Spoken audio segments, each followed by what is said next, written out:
మంచిది. క్రీస్తునందు ప్రేమైన వారలారా, మీకందరికీ ప్రభువైన యేసు క్రీస్తు దేవుని ప్రశస్తమైన నామములు, శుభములు మరియు వందనములు ప్రేమతో తెలియచేయుచున్నా.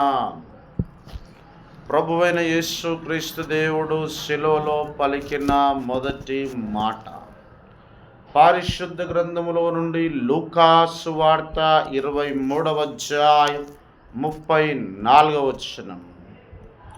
యేసు, తండ్రి, వీరేమి చేయుచున్నారు, వీరెరుగరు గనుక వీరిని క్షమించుమని చెప్పెను.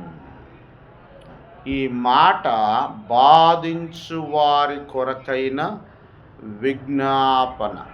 ప్రభువైన యేసు క్రీస్తు దేవుని ఎవరైతే బాధించారో, శ్రమ పెట్టారో, బాధ పెట్టారో, హింసించారో, అవమానపరిచారో వారందరి కొరకు ప్రభువైన యేసు క్రీస్తు దేవుడు విజ్ఞాపన ప్రార్థన చేయుచున్నాడు. ఆ మాటని సమయంలో మనం చూద్దాం.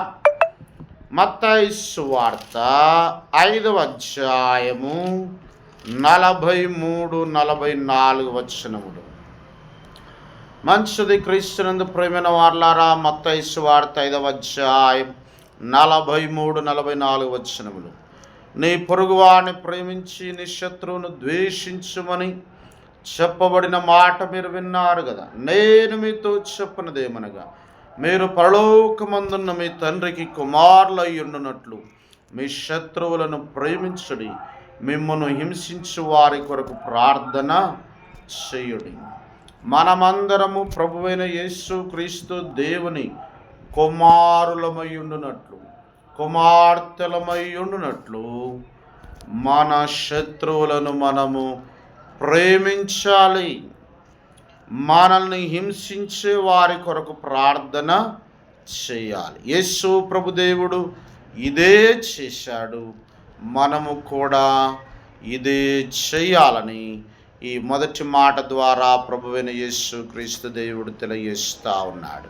ఈ మొదటి మాటను దేవుడు మనందరి హృదయాల్లో దీవించి ఆశీర్వదించి ఫలింపజేయును గాక. ఆమేన్. వాక్య ప్రకారం బ్రతకడానికి దేవుడు తన కృపను మనందరికి అనుగ్రహించును గాక. ఆమేన్. God bless you.